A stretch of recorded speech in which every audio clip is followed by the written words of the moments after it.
la nomenclatura. Pero dentro de esa nomenclatura hemos visto que hay excepciones a la regla. Esas excepciones a la regla, de cierta manera, hay un patrón y ese patrón está, ¿cómo se dice?, propuesto en unas nuevas reglas genéricas, ¿no ve? Ahora,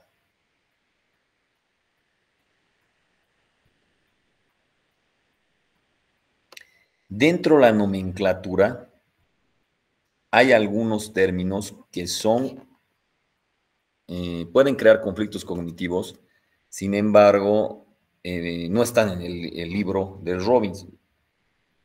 Estos conceptos pueden traer problemas a la hora de interpretar el reporte anatomopatológico, ¿no ve? Entonces, uno de esos conceptos es el tumor de colisión, el tumor sincrónico, el tumor metacrónico. Estos conceptos no hacen directamente alusión a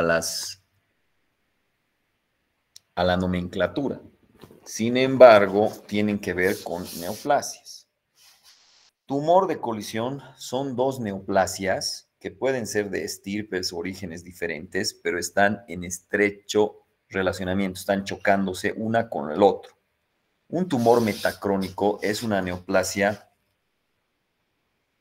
inicial, vamos a decir así, un tumor, una neoplasia inicial, y durante un periodo de tiempo posterior a la aparición de la primera neoplasia aparece una segunda neoplasia.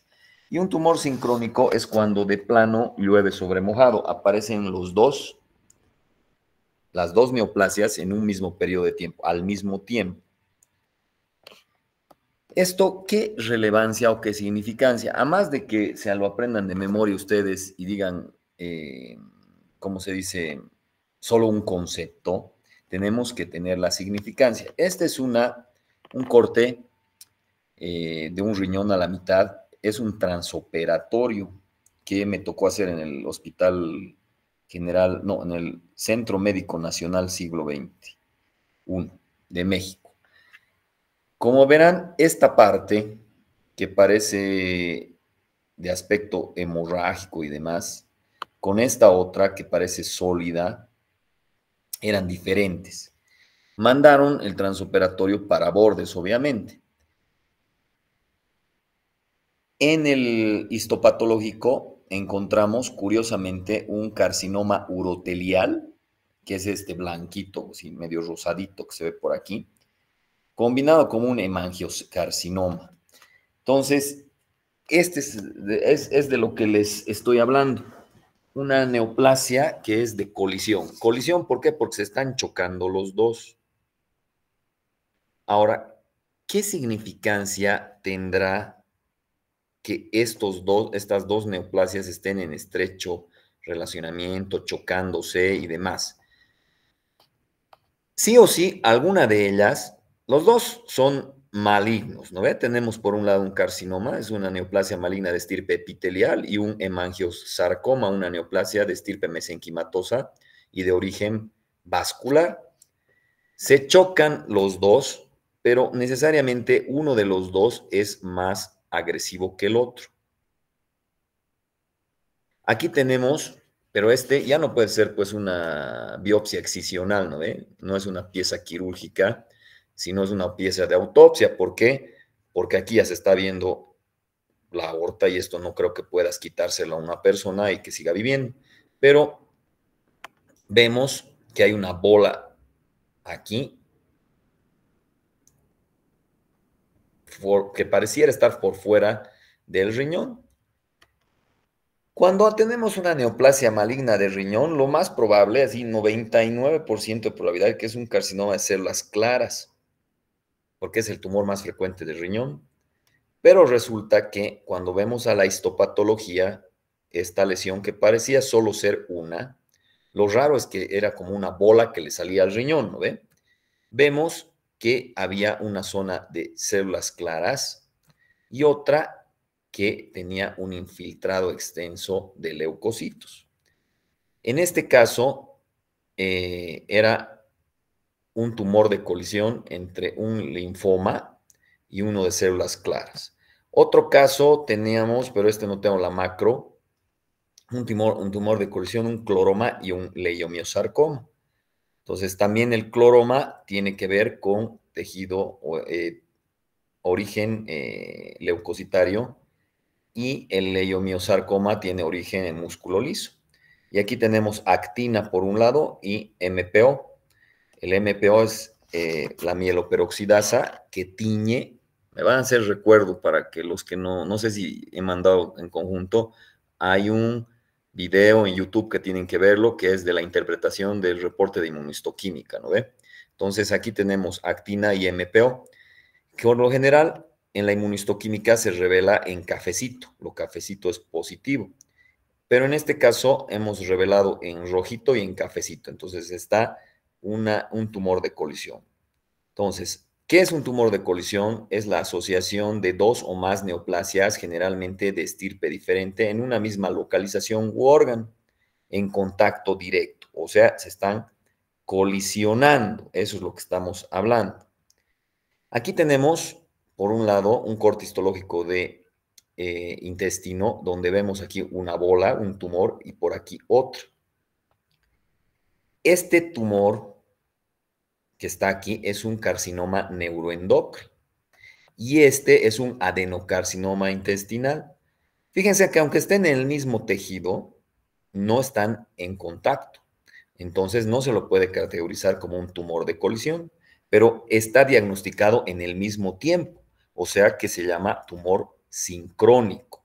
Asociación de dos o más neoplasias, generalmente de estirpe diferente, que pueden o no estar en un mismo órgano de diagnóstico en un mismo periodo de tiempo. Ahora, cuando aparece primero una neoplasia, y secundariamente otra, a ese tumor, a esa neoplasia, se le denomina metacrónico. Ahora, ¿por qué memorizarse sincrónico, colisión, metacrónico? A ver, ¿qué importancia realmente tuviera un, un tumor de colisión? A ver, vamos a ver la significancia de esto. Cuando tienes un tumor que se está chocando uno con otro, uno es más maligno que el otro, pero sabemos que la quimioterapia, si la quimioterapia no es blanco molecular, entonces no es agua bendita, ¿no ve? Te mata. La quimioterapia es un veneno. Ya sabemos que los MAP y los imatinib o inib, eso ya sabemos por la parte práctica, son los medicamentos que pueden curar el cáncer por ser blanco moleculares. Pero cuando no tenemos blanco moleculares, directamente usamos una bomba nuclear, que es la quimioterapia. Ahora, si yo tengo dos neoplasias diferentes, imagínense dar dos quimioterapias diferentes. Le voy a dar dos venenos al mismo tiempo, lo voy a tronar al paciente. ¿A quién, a quién matarían primero si tienen dos neoplasias en colisión? Los dos, porque por si acaso, una neoplasia maligna, aunque la otra sea maligna, las dos igual se van a tratar de invadir y destruir, porque no es porque sean las dos neoplasias malignas que se van a respetar o van a hacer un acuerdo, ni madres, ¿no? Entonces, ¿a quién atacarían ustedes primero? Si, digamos, tienen un tumor de colisión en el riñón, por ejemplo, como hemos visto, ¿la quimioterapia irían al tumor más agresivo o a la neoplasia menos agresiva? ¿A cuál destruirían? Alguien dice al más agresivo, lo liquidaremos. Pero aunque no crean, estratégicamente esto no es muy lógico o no es muy beneficioso. Los que juegan seguramente juegos de estrategia en línea, etcétera, así, podrían entender. A ver, si están en un juego de estrategia donde hay, eh, digamos, un ejército, o sea, estás entrando con tus cuates, tus dos cuates, pero sabes que siempre uno de tus cuates es malísimo en ese juego, va a morir rápido, y el otro como que no sabes, tal vez le ganas, tal vez él te gana a ti. ¿Qué podría suceder? Podría ser que con el cuate que es capo y tú también se saquen la mugre y al final uno de los dos va a ganar al otro, pero va a quedar súper debilitado, ¿no ve? Y podría ser que el menos probable que gane, el que es más, menos capo, destruya al más debilitado, ¿no ven? Entonces, con esa lógica, ¿a quién destruiríamos primero? ¿Quién te puede ayudar indirectamente a matar a una neoplasia? Porque imagínense empezar a destruir a la neoplasia maligna agresiva. Igualito va a seguir la más, digamos, la menos agresiva. Entonces, en este caso, sería mejor usar todos nuestros recursos, como siempre, de lo más general a lo más particular, de lo facilito a lo difícil es mejor ir. Entonces, le vamos a dar duro a la neoplasia menos agresiva, porque te va a ayudar a destruir la neoplasia más agresiva. Esa es la significancia. Probablemente esto es muy superficial, muy prematuro tal vez entenderlo, porque ustedes en patología especial se supone que tienen que llevar la parte de neoplasias por órganos, aparatos, sistema, y además tienen que mencionar sobre la quimio y la radioterapia, el tratamiento del cáncer. Eso en lo que respecta a un tumor de colisión y la significancia. Ahora, un tumor metacrónico o un tumor sincrónico, tal vez veremos. ¿Será que cuando te aparece dos cánceres diferentes al mismo tiempo, será mucha mala suerte? ¿Será que llueve sobre mojado? ¿O qué explicación más lógica podríamos darle? De que puede haber una re mala suerte y tener que aparezcan justo al mismo tiempo dos cánceres diferentes, podría ser. Pero ¿qué otra explicación lógica me podrían dar si tienes un paciente con dos neoplasias, no en colisión esta vez, pero diagnosticadas al mismo tiempo?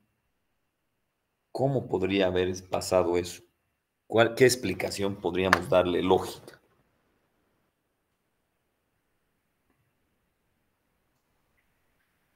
Nada, ni idea.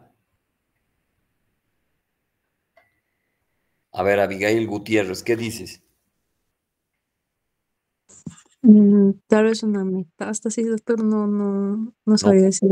es que una metástasis es del mismo cáncer, pero en otros lados. Estamos hablando de dos cánceres diferentes, digamos, un adenocarcinoma y un leiomiosarcoma, ¿sí?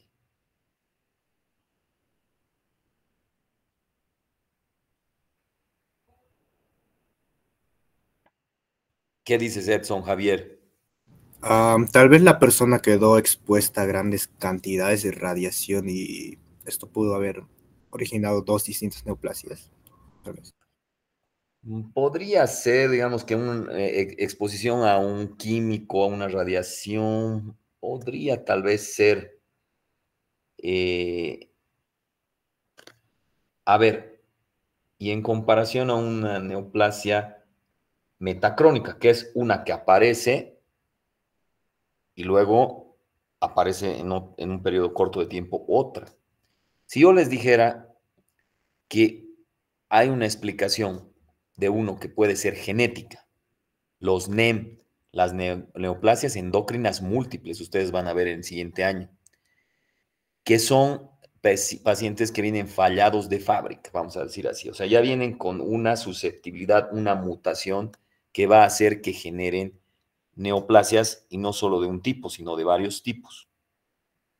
Viene con fallado de fábrica. Versus también un paciente, por ejemplo, que ha tenido un, un, un cáncer de tiroides y lo han irradiado. O sea, le han quitado la tiroides y le han dado radioterapia después para rematar, ¿no? Y no haya metástasis, se quede ahí y lo curen al paciente. pero después de haberlo irradiado, unos meses después o un año después, desarrolla cáncer de pulmón. O al revés, más bien, porque más bien el ejemplo sería, tienes un cáncer de pulmón, lo quitas un lóbulo, lo irradias y meses después o un año después, aparece un cáncer de tiroides, ya que la tiroides es bien susceptible a la radiación. ¿En cuál de los casos ustedes sospecharían que tiene que haber un tumor metacrónico y en cuál un tumor sincrónico?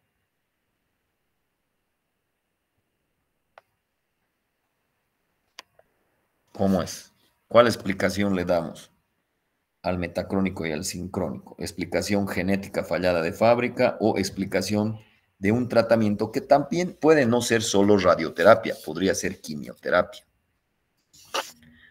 Fármacos podrían atacar a una neoplasia, pero generar un riesgo de un cáncer. A ver, para la siguiente clase, bueno, nunca me dicen en la siguiente clase, pero va a estar en el examen, me hacen recuerdo, ¿qué fármaco de qué cáncer ginecológico o en una mujer se trata, pero puede dar riesgo en otro órgano de la mujer? Quimioterápico, eso va a estar en el examen. Entonces, si tú tienes un cáncer sincrónico, lo más probable es que ese paciente venga fallado de fábrica. O sea que tienes que hacer estudios moleculares, tienes que hacer estudios por biología molecular, porque puede aparecer un tercer cáncer más.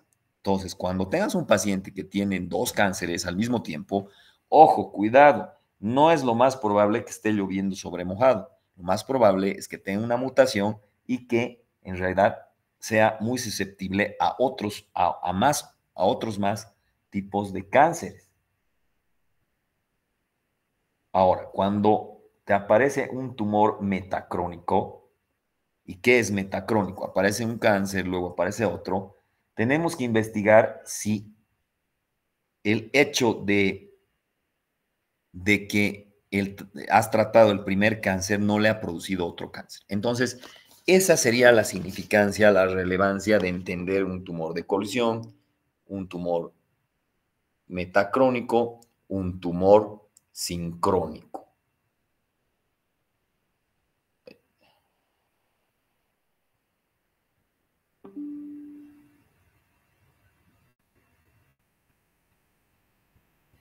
Por si acaso, esos términos no están en el libro. Ahora, ya hemos hablado y hemos visto la nomenclatura. En el libro está un resumen, ¿no ve? Donde dice tumores de origen mesenquimatoso, benignos, malignos, epiteliales, benignos o endoteliales, perdón, aquí me he leído mal, malignos, de músculo, etc. Pero también hay un cuadrito de las excepciones a la regla. Las excepciones a la regla, si yo fuera un maldito hijo de la chingada que quiero que se aplacen, agarraría y preguntaría de las excepciones a la regla, buscaría hasta lo mínimo. Pero no se trata de eso. La idea se trata de que ustedes a futuro, cuando lean un reporte anatomopatológico, comprendan, entiendan y transmitan o le interpreten esa información a un paciente. Entonces, como ya les he dicho, existe ese video. Si van a querer, me piden una clase adicional, si no, no, de las reglas no escritas de la nomenclatura. Y la última clase hemos visto ya esa parte de la nomenclatura en cuadrito. Ahora, si nosotros quisiéramos contar la historia del cáncer, así, la vida del cáncer, la vida de la célula maligna, así, en un periodo de tiempo, en un periodo en una película, así, lo que se llama biología del crecimiento tumoral, las neoplasias benignas y malignas, o historia natural del cáncer o de las neoplasias malignas, primero entenderíamos que hay un cambio maligno de la célula diana, lo que se llama transformación. Lo que en pocas palabras nosotros ya hemos denominado como mutación. Pero esa mutación no es en cualquier grupo de genes. Es en un grupo de genes que ya lo hemos aclarado muy bien. Es en un grupo de protooncogenes, que cuando mutan se transforman en oncogenes y ya saben qué función tienen los protooncogenes. Ese es el, digamos, el primer acto, vamos a decir así. Segundo acto, esa mutación pasa por los mecanismos de corrección, como ser reparación del DNA por el P53 o apoptosis por la vía intrínseca o por la vía extrínseca. Entonces pasa y no la podemos matar o no se puede suicidar la célula por apoptosis. Entonces esa célula transformada, mutada, empieza a dividirse descontroladamente. Y finalmente empieza a adquirir el fenotipo o el genotipo matador, que es el que tiene posibilidades de crear vasos, engañar al cuerpo para crear vasos, y eso se puede marcar con el CD34, ya les he mencionado un chingo de veces, y tiene la capacidad de destruir, de romper su entorno, de invadir, y a eso se llama invasión local, y posteriormente va a tener la capacidad de meterse a una arteria, una vena, a un linfático e ir de un punto A a un punto B a lo que se llama metástasis. Entonces el cuarto acto sería la metástasis a distancia. Aquí una línea de tiempo, ¿no ven? Entonces tenemos unas células que tienen unas mutaciones que no tienen el genotipo matador, que quiere decir que todavía no tienen la capacidad de hacer angiogénesis y de invadir. Cuando hablamos de epitelio, acuérdense que hay algo que se llama membrana basal, es esto aquí, está azulito. Cuando la célula mutada, aunque tiene capacidad de invasión, pero todavía no ha roto esta membrana, se llama carcinoma en el sitio, in situ se llama. Cuando rompe esta membrana basal, se llama carcinoma microinvasor, luego se extiende más al estroma, al mesénquima, le vamos a llamar carcinoma francamente invasor y después va a invadir, o sea, va a diseminarse por una arteria, vena o linfático a otro lado y eso se llama metástasis. Aquí hay que hacer una disquisición o una aclaración en función a la diferenciación. Muchas veces la palabra diferenciación confunde. En histología, ¿qué les han dicho que significa diferenciación? ¿Qué será diferenciación? A ver, Araceli Jiménez, ¿qué será eso que han dicho en histología que es diferenciación de una célula?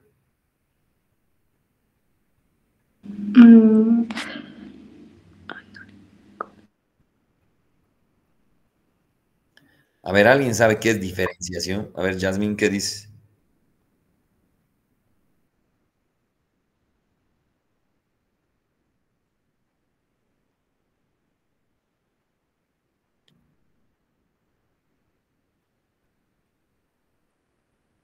Sí, está muy bien. O sea que podemos decir que la diferenciación es sinónimo de ¿qué? De especialización. Y también es sinónimo de ¿qué? De maduración. Entonces, especialización, diferenciación, maduración, es lo mismo. Ahorita ustedes son estudiantes o van a ser médicos que todavía no son diferenciados, porque no son especialistas. Cuando se dediquen a algo en específico, van a ser especialistas, van a ser diferenciados, van a ser maduros. Ahora, ¿qué chingados tiene que ver con neoplasias esto? ¿Y qué chingados tiene que ver con esta línea de tiempo? A ver, cuando una célula se parece al tejido de origen, se dice que está bien diferenciada, bien especializada, bien madura.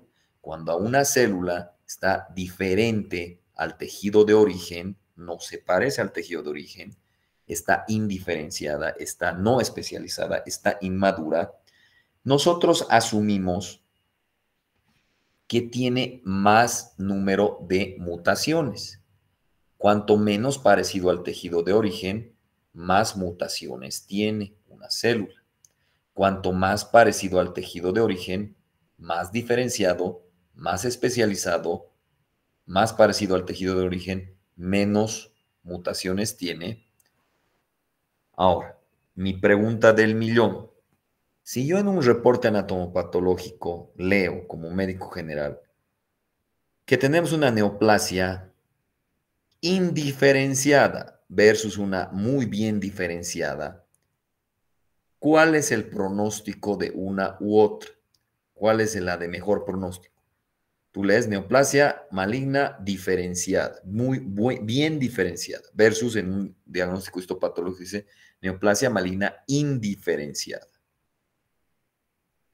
¿Cuál será de mejor pronóstico? ¿Cuál será de peor pronóstico?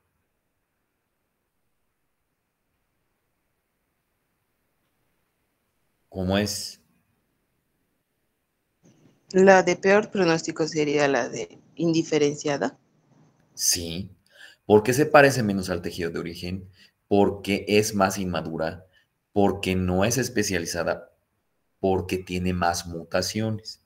Ahora, imagínense, una neurona es una célula diferenciada, especializada, madura, o es una célula indiferenciada, inmadura, no especializada, una neurona. Especializada, doctor. Sumamente especializada. ¿Qué pasaría si yo mismo, aunque es mi neurona, porque el HLA, el complejo mayor de histocompatibilidad, no pasa nada si me agarro una neurona de mi cerebro y la pongo en mi estómago? ¿Va a vivir lindo ahí en mi estómago o qué va a pasar? ¿Qué será que pasa con esa célula, esa neurona normal? Que la trasplanto de mi cabeza a mi estómago. ¿Va a morir, doc?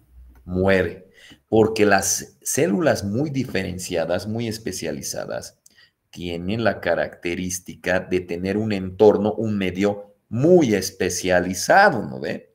Tienen que tener ciertas cosas especializadas. Por ejemplo, ahorita, ¿qué tal si ustedes se especializan en cirugía?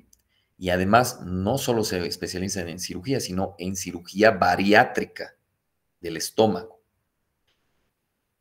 Y resulta que van a un hospital de segundo nivel donde no tienen los instrumentos para operar un estómago y reducir el estómago. No van a poder hacer su trabajo porque a pesar de que son capísimos, especialistas, subespecialistas, necesitas del medio ciertas cosas para funcionar. Entendido así, ahora viene la pregunta del millón, y que es lógica. ¿Por qué y deberían preguntarme ustedes eso? Doc, usted nos ha dicho que la diferencia fundamental entre una neoplasia maligna y benigna es la invasión y la metástasis. ¿Por qué una neoplasia benigna no invade ni metastatiza? ¿Y por qué una neoplasia maligna siempre invade y puede metastatizar? ¿Cuál sería la respuesta? Una vez entendido conceptos como diferenciación, conceptos como maduración, como especialización, y hablando de la historia natural del cáncer, de lo que pasa desde una célula mutada, que acumula más mutaciones, que rompe su membrana basal, que invade, francamente invasora, y que va a metástasis. ¿Cuál sería la lógica? ¿Cómo respondemos a esto? ¿Por qué una neoplasia maligna invade y por qué una benigna no? ¿Cómo es? Nada. A ver, Caterina Espinosa, ¿qué dice? ¿Por qué será que una neoplasia benigna no invade y una maligna sí?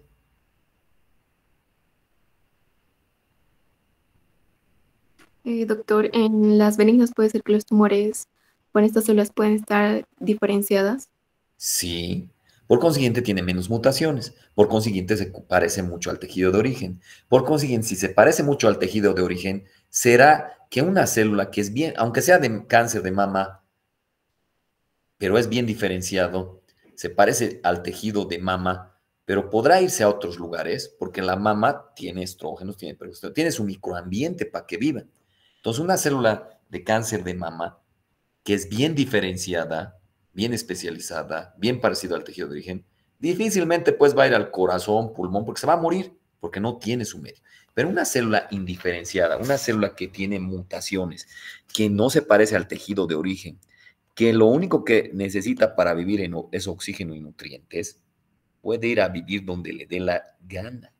Entonces, la respuesta del por qué una neoplasia benigna no invade es por el grado de diferenciación. ¿Y a eso a qué se refiere? Al grado de mutaciones que tiene, al grado de que tiene mutaciones, pero esas mutaciones no son tantas como para no parecerse al tejido de origen y por ende esas células, aunque mutadas, son de mama, por ejemplo, y necesitan cosas de la mama y no pueden salir de la mama porque si salen de la mama se mueren. Entonces, esa es la explicación. Por si acaso eso no está así explícito en el libro, ¿ya?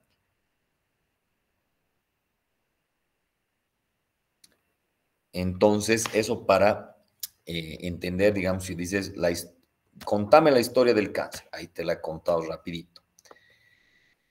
El diagnóstico macroscópico histopatológico puede predecir la conducta biológica y el curso clínico de una neoplasia maligna o benigna. Ya les he dicho, esta es una trampa que no la tienen que, bueno, es una ayuda. Desde ahorita hasta su examen de residencia, si en alguna pregunta ustedes ven que podría ser, hay posibilidad así, abre una posibilidad de debate y generalmente esa respuesta es correcta. Cuando dices puede haber, por ejemplo, ahorita yo les digo, en esta clase de los 22 estudiantes, sí o sí, absolutamente hay un extraterrestre. Lo más probable es que acierte o me equivoque. ¿Cómo es? Cuando soy categórico en una pregunta, así una respuesta. De los 20 y tantos, uno de ustedes es extraterrestre. Fija, lija. Tengo más chances de equivocarme o de acertar. De equivocarse, doctor. Exacto, pero si les digo, en esta clase de los 20 y tantos, uno de ustedes podría ser extraterrestre. ¿Cómo es? ¿Tengo más chances de equivocarme o de acertar? De acertar, doctor. Sí, porque alguien me va a decir, no, Doc, no existen los extraterrestres. Demostrame que no existe, te voy a decir. O demostrame que no hay un extraterrestre. Entonces, eso ya les estoy dando un tip, pero maravilloso para su vida de exámenes futuros en la Facultad de Medicina o para su examen de residencia o donde sea. Cuando ustedes vean una pregunta y abra la posibilidad de algo, es verdad. Así, lo más seguro. Cuando en un examen veas una cosa categórica, sí o sí es esto, ahí te paras un ratito. O están diciendo algo categórico, algo que sí o sí va a pasar. O es que en el libro está súper resaltado con negrillas, con amarillo, el docente te ha dicho, porque pocas cositas son son categóricas en medicina, porque en medicina 1 más 1 no es 2, casi vamos al grado de la subjetividad. Entonces, si algo es categórico, con seguridad que el libro ya te lo ha dicho así resaltado, el docente te lo ha dicho. Entonces, cuando hay algo categórico, obviamente que lo has leído. Pero si no lo has leído, no lo han resaltado y demás, y te dicen, absolutamente estoy certero que hay un pinche extraterrestre aquí, lo más probable es que es falso. Entonces, entendido a eso, lo que quiero decirles es que aquí puede, ¿no ve? Dice, la conducta biológica predecirse por la macro o por la histopatología, obviamente.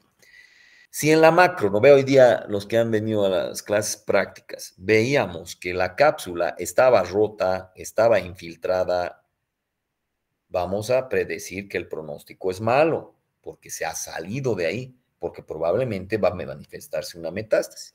A la histopatología, nosotros vamos a cuestionar el grado de diferenciación, el grado de parecido al tejido de origen. Evidentemente, cuanto menos diferenciado, menos especializado, más probabilidad de metástasis, por consiguiente, peor pronóstico. Aquí tenemos un diagnóstico de cistadenoma papilar limítrofe. ¿Qué hemos dicho de los limítrofes?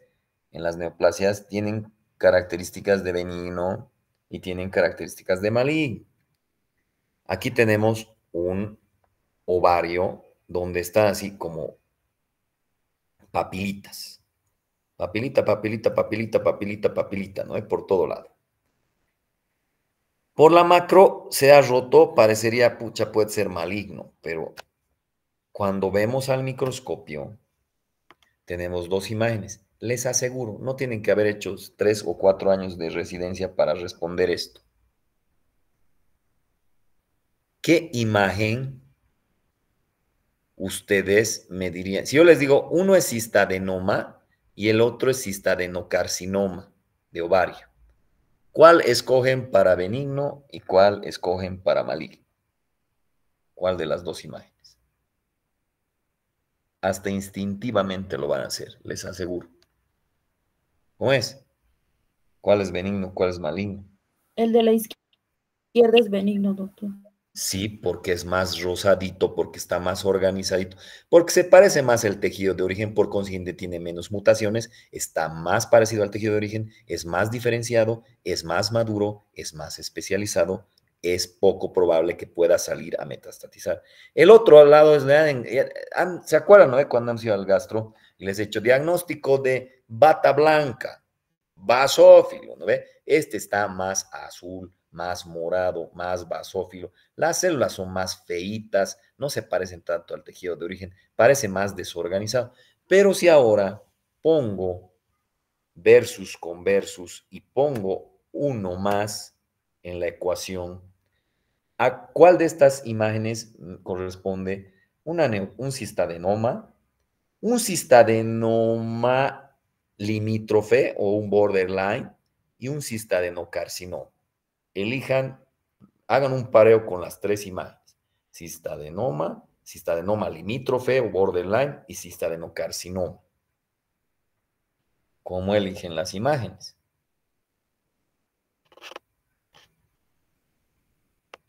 Re fácil, ¿no? Pero a ver, ¿cómo es? ¿Cuál? Doctor, el cistadenoma limítrofe no sería el de la izquierda, la primera imagen. ¿Está? Sí. ¿Y entonces este qué es?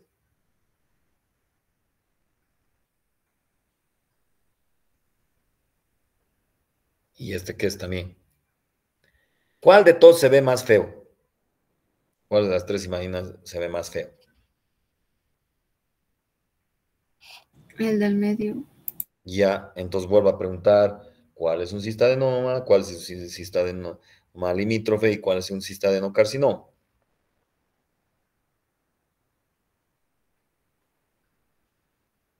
En función a la diferenciación que denota mutaciones. Y a la diferenciación quiere decir más parecido al tejido de origen, menos parecido al tejido de origen. ¿Cómo es?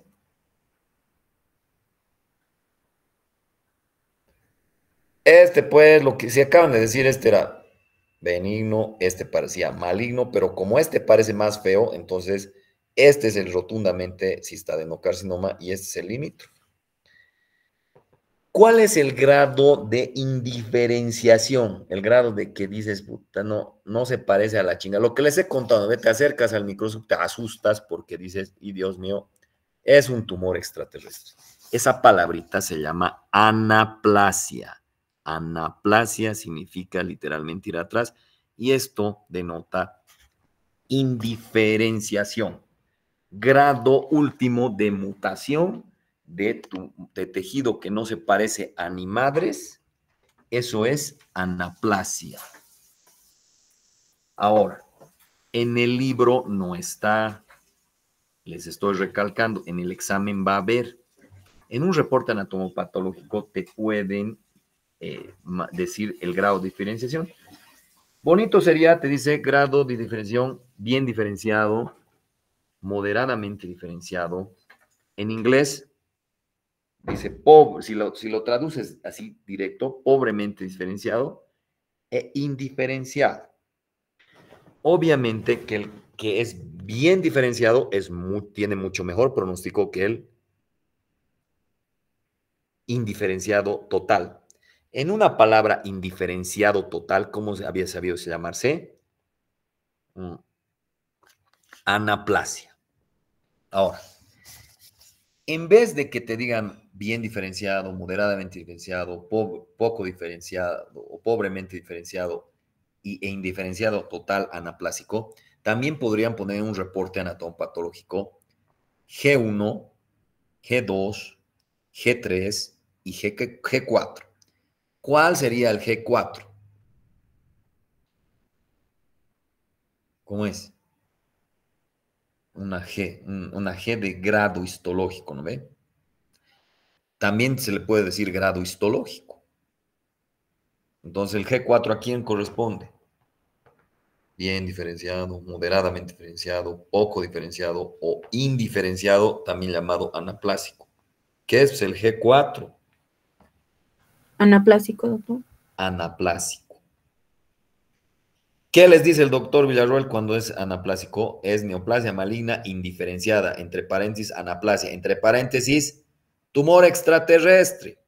No se parece a ni madres. Ya, cuando no se parece a ni madres, ¿qué subsiguiente cosa hay que hacer?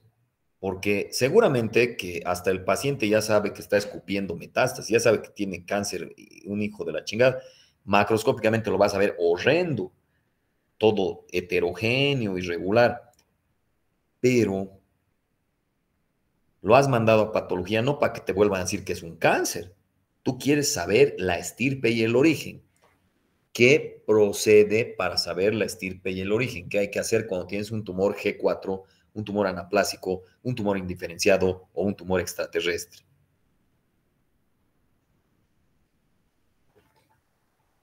Que no se parece nada al tejido de origen.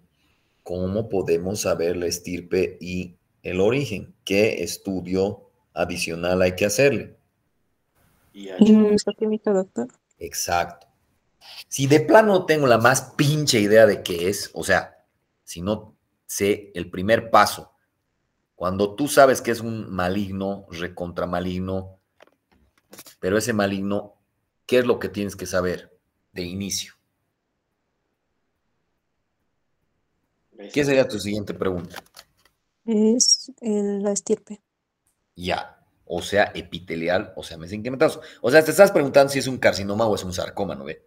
Porque un carcinoma, ya hemos visto, puede ser un tratamiento local, quirúrgico y sistémico como quimioterapia. Pero un sarcoma, seguramente te van a volar tu brazo si tienes eso, ¿no ve? No es un tratamiento local quirúrgico.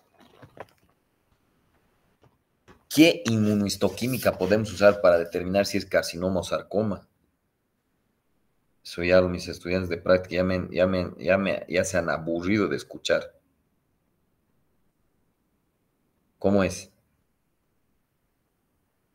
Citoqueratina y bimentina. Exacto. Entonces, por ahí podemos empezar, porque si me sale citoqueratina,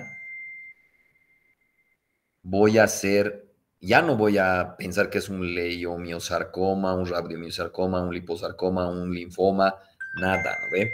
Voy a pensar que es algún tipo de carcinoma. Y ahí ya saben ustedes, eso lo vamos a ver más adelante, ya lo hemos visto en inmuno, ¿ve? Vamos a pedir citoqueratina 7 y 20, porque jugando con citoqueratina 7 y 20 puede decirnos qué tumor es. Algunas neoplasias son 7 positivo, 20 positivo, otras son 7 positivo, 20 negativo, otras son 20 positivo, 7 negativo y otras son 7 y 20 negativo. Y tenemos una tablita para saber qué tipo de cáncer es, ¿no? Ahora, cuando nosotros vemos más mutación, menos parecido al tejido de origen, lo que estamos hablando ahorita, a la histología, ¿qué se ve? Pleomorfismo celular. ¿Qué es pleomorfismo celular? Pleomorfismo es muchas formas de tamaño y forma. ¿Y cómo se manifiesta? Con núcleos más grandes, más pequeños, más basófilos. Hay también alteración del núcleo. ¿Por qué? Porque como hay aumento de división celular, hay abundante DNA, lo que se llama como hipercromasia, lo que se llama, aquí le debíamos aumentar como ¿qué? Basofilia. Lo que han visto como tu diagnóstico de bata blanca, ¿se acuerdan? ¿No ve? Que les apostamos, me siguen debiendo pizzas, mis residentes, ¿se acuerdan de eso? ¿No ve? Ahora, También va a haber disminución de la relación núcleo-citoplasma. ¿Qué es el núcleo y qué es el citoplasma? El núcleo, digamos, mide X y el citoplasma va a venir 3X o 5X. O sea, el citoplasma mide 3 a 5 veces más que el núcleo. Pero si el núcleo aumenta de tamaño, el citoplasma ya no va a medir 3 a 5 veces mayor. A eso se denomina disminución de la relación núcleo-citoplasma. Vamos a tener cromatina granular. La cromatina no va a estar finita, sino va a estar grumosa. Vamos a tener nucleolos evidentes. O sea, si hay abundantes mitosis porque hay una división descontrolada por mutación de protoncogenes, vamos a ver evidentes nucleolos. Y mitosis aumentadas. Pero las mitosis aumentadas también puede estar en una hiperplasia o una regeneración. Pero cuando vemos mitosis atípicas, esta es una característica categórica, acuérdense, de una neoplasia maligna. Si tú en un reporte histopatológico lees que dice que hay mitosis atípicas, o sea, tetraploides, triploides, ya eso es fija lija que es maligno, porque está tan dañado el DNA que no puede hacer su uso mitótico normal, mitóxico, perdón, y eso hace que se ha categorizado ya como una neoplasia maligna. Pérdida de la polaridad nuclear. Los núcleos, digamos, de unas células cilíndricas, unos cubitos, vamos a decir así, tienen un norte y tienen un sur. Norte van a decir es hacia arriba, sur es hacia abajo. ¿Qué tal si esa polaridad cambia? Si está chueca la célula. El norte ya no es norte, es noreste. Y el sur es suroeste. A eso se llama pérdida de la polaridad. Y también son características que denotan mutaciones, que denotan pleomorfismo, que denotan alteración en la maduración, que denotan poca diferenciación y que hace que sepamos que esa es una neoplasia y cuantas más tengan estos, puede ser maligna. Otros hallazgos que pueden haber son gigantismo celular. Si ves células gigantes, otros hallazgos, binucleaciones, una célula con 2 núcleos. O lo que hemos visto hoy, ¿no ve? La necrosis isquémica en la práctica. Pero cuidado que piensen, necrosis isquémica igual a cáncer o necrosis isquémica igual a neoplasia benigna. Ya hemos discutido al respecto, ¿no ve? Entonces, fíjense, aquí está una neoplasia extraterrestre. Y ahorita veo y te digo, sí, es súper maligna, mira, es gigante. Aquí hay una multinucleada, aquí por otro lado, pleomorfismo. ¿De qué es cáncer? Es cáncer. Pero yo no tengo pistas, no tengo mi sentido arácnido para poder determinar si esto,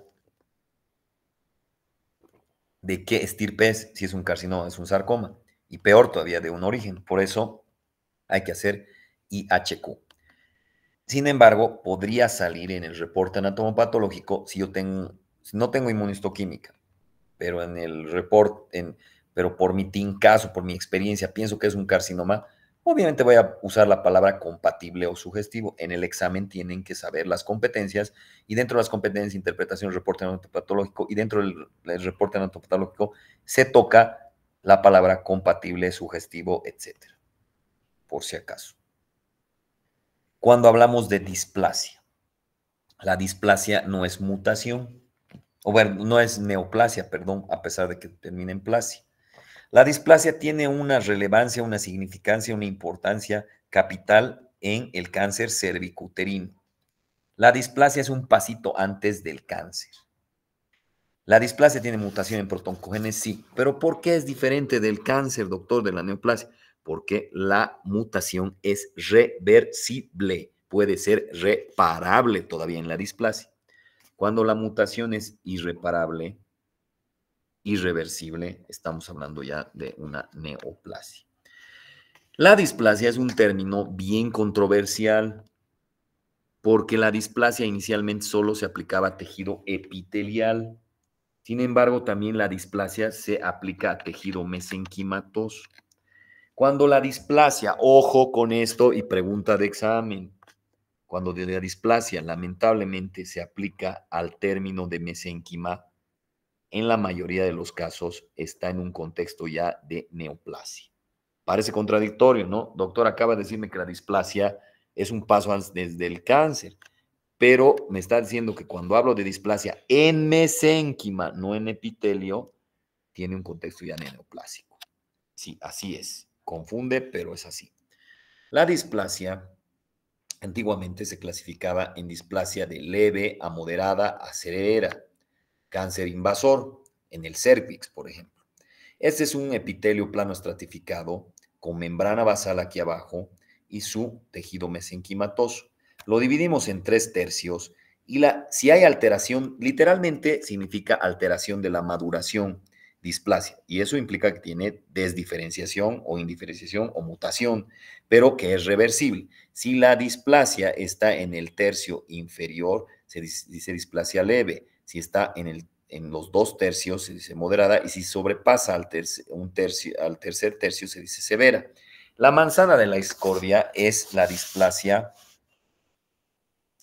el medio, porque algunos patólogos pueden ver, aquí dicen, así lo chequean, aquí no ven, y dicen, hay algunitas están hasta aquí, la alteración de la moderación. Entonces, para algunos ya va a decir, no, es displasia moderada, porque está hasta la mitad, un poquito. Y otros dicen, no, un poquito nomás se ha pasado, es displasia leve nomás. Pero lo mismo puede suceder en severa. Puede estar aquí al medio, para uno solo es moderada, y para otro que está un poquititas, algunas cuantas aquí, ya es severa. Entonces, la manzana de la discordia siempre ha sido la displasia moderada. Por ende, actualmente ya no se dice displasia leve, moderada y severa, se dice displasia de alto y bajo grado. Por si acaso, esto es fundamental en el examen, ya que la causa principal de muerte en mujeres en edad fértil es por cáncer cervicuterino, porque tenemos una incidencia de virus del papiloma humano del BPH alto. Esto también ha afectado a la cavidad oral, por eso ha aumentado los índices de cáncer de cavidad oral. Por eso es muy importante que tomen en cuenta esto. Y en el examen va a haber preguntas en relación a la displasia leve, moderada y severa, pero a la displasia de alto y bajo grado. La displasia de alto grado ha asumido y ha juntado la moderada y la severa.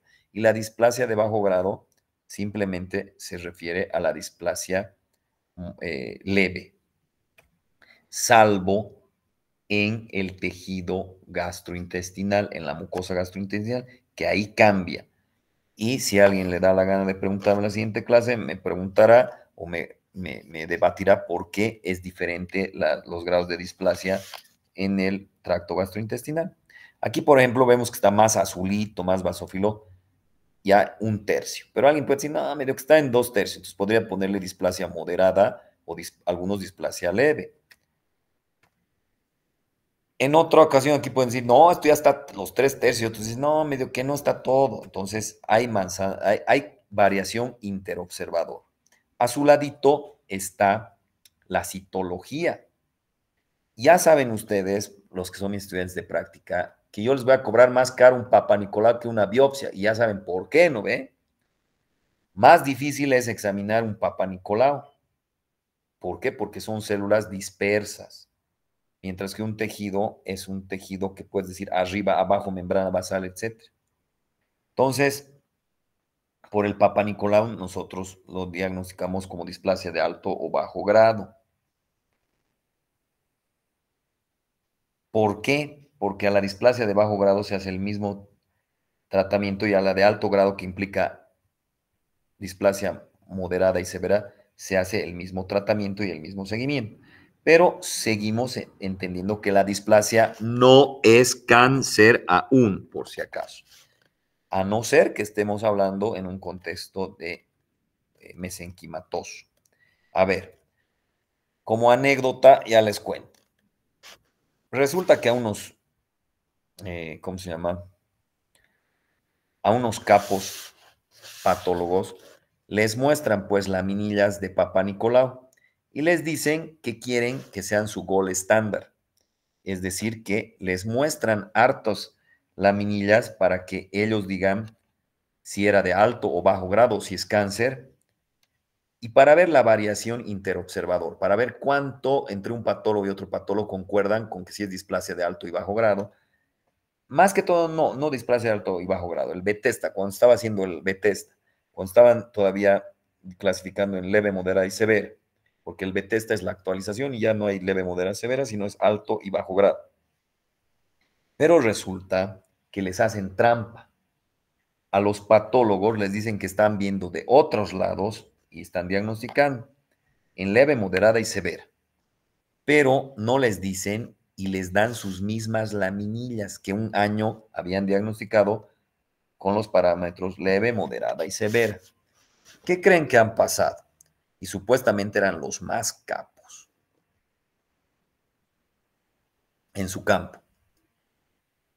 O sea, le han hecho revisar sus propias laminillas que ya habían diagnosticado, pero no le dijeron.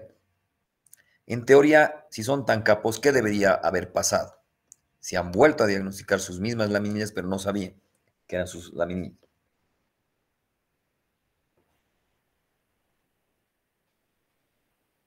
¿Qué creen que ha pasado? Tenían que haber llegado al mismo diagnóstico, al mismo grado. Pero en la vida real, ¿qué crees que pasó?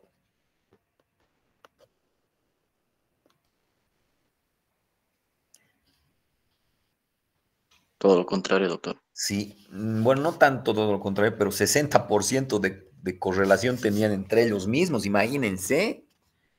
Entonces, es por eso que para evitar esos cambios de leve, moderado, severo, más equivocaciones, se ha clasificado por Bethesda directamente en alto y bajo grado, y eso ha disminuido la variabilidad interobservador. Aquí les dejo preguntas importantes. Esto es un caso importante. Va a estar en el examen porque sabemos que el pinche VPH nos da y nos mata a nuestras mujeres con cáncer. No el VPH, perdón. El VPH nos hace dar cáncer cervicuterino y eso la mata a la mujer en edad fértil. A ver, van a buscar acerca de la vacuna contra el VPH. Si esa vacuna realmente es contra el cáncer cervicuterino y qué eventos relevantes se dan en la carcinogénesis por el VPH versus por otro virus. Por ejemplo, un virus de la hepatitis C producirá de la misma manera cáncer en el hígado que este virus del papiloma humano. Y esta es una pregunta importante por la que nosotros, como entendemos a lo que se llama carcinogénesis. ¿Dudas, preguntas, observaciones, alguna cosa? Ya, si no hay dudas, preguntas, nos vemos en la siguiente clase, chicos. Chao, chao. Hasta luego, doctor. Chao, chao.